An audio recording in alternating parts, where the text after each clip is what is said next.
আল্লাহর রহমত ছাড়া আমরা কোনো ভালো কাজ করতে পারবো না। আল্লাহর রহমত যার প্রতি যেই পরিমাণ হবে, যার প্রতি যত বেশি হবে আল্লাহর রহমত, সেই তত বেশি ভালো কাজ করতে পারবে।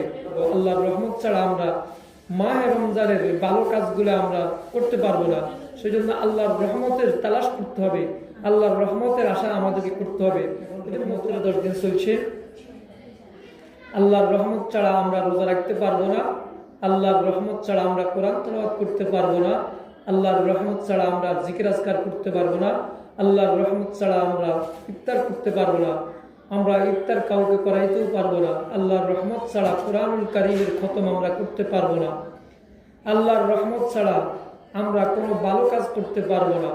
আল্লাহর রহমত যার প্রতি যেই পরিমাণ হবে, যার প্রতি যত বেশি হবে আল্লাহর রহমত, সেই তত বেশি ভালো কাজ করতে পারবে, তত বেশি মাহে রমজানের যেই এত ফজিলতগুলো আছে, ফজিলত অনুযায়ী আমরা জীবনযাপন করতে পারবো, সেই অনুযায়ী আমরা চলতে পারবো। আল্লাহর রহমত ছাড়া আমরা মাহে রমজানের ভালো কাজগুলো আমরা করতে পারবো না।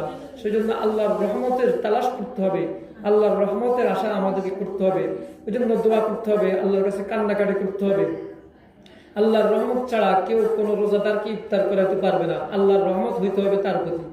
আল্লাহর রহমত যদি না হয়, দয়া যদি না হয়, কেউ আমরা এরকমভাবে মাদ্রাসায়ও করতে পারবো না, মাদ্রাসায় পড়ালেখা করতে পারবো না। আল্লাহর রহমত আর দয়া ছাড়া আমরা ভালো কাজের সাথে জড়িত হতে পারবো না। কাউকে ইফতার যেমন করাতে পারবো না, তদ্রুপ কোনো ভালো কাজও করতে পারবো না আমরা আল্লাহর রহমত ছাড়া।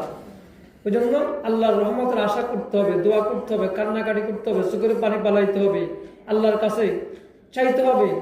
5 ওয়াক্ত নামাজ পড়ে আল্লাহর কাছে কান্নাকাটি করতে হবে, রহমতের আশা করতে হবে। তাহাজ্জুদ করে আল্লাহর রহমতের আশা করতে হবে, কান্নাকাটি করতে হবে। এরকম ভাবে আল্লাহর জিকির আজকার করতে হবে, জিকির আজকার করতে হবে, আল্লাহর কাছে কান্নাকাটি করতে হবে, আল্লাহর রহমতের আশা করতে হবে।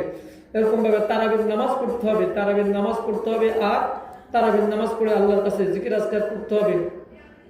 জিকির আজকার করার পরে আল্লাহর রহমতের আশা করতে হবে আমাদেরকে। এরকম ভাবে সকল ভালো কাজগুলা করে আমরা আল্লাহর রহমতের আশা করতে হবে। আল্লাহর রহমত ছাড়া কোনো মানুষ তার শক্তিতে কোনো নেক আমল করতে পারবে না। কোনো মানুষের শক্তি নাই, সাধ্য নাই।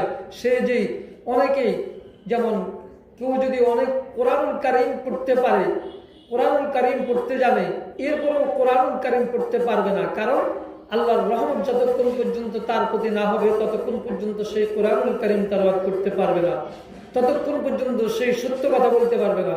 আল্লাহর রহমত যতক্ষণ পর্যন্ত না হবে, ততক্ষণ পর্যন্ত সেই সত্য কথা বলতে পারবে না, কোরআন পড়তে পারবে না, জিকির আজকার করতে পারবে না, নামাজ পড়তে পারবে না, তাহাজ্জুদ পড়তে পারবে না, ইশরাক পড়তে পারবে না, আওয়াবিন পড়তে পারবে না। সকল কিছুর সাথে আল্লাহর রহমতের সম্পর্ক, আল্লাহর রহমতের আশা আমাদের করতেই হবে। এখন কে কি পরিমাণ এই রহমতের 10 দিন শেষ হয়ে যাচ্ছে, 5 দিন শেষ হয়ে গেছে, অতিবাহিত হয়ে গেছে। আজকে 5 দিনের 5ম দিনের আমরা ইফতার করব। আল্লাহর রহমতের আমরা কি পরিমাণ আশা বাগী হয়েছি। ওই জন্য আমাদের কান্নাকাটি করতে হবে, চোখের পানি পালাইতে হবে, আল্লাহর কাছে চাইতে হবে, আল্লাহর কাছে সব কিছু চাইয়া নিতে হবে। আল্লাহ অপেক্ষা আছে, বন্দা চাইলে শুধু বন্দাকে দিবে, বন্দা চাইলে বন্দাকে আল্লাহ দিবে।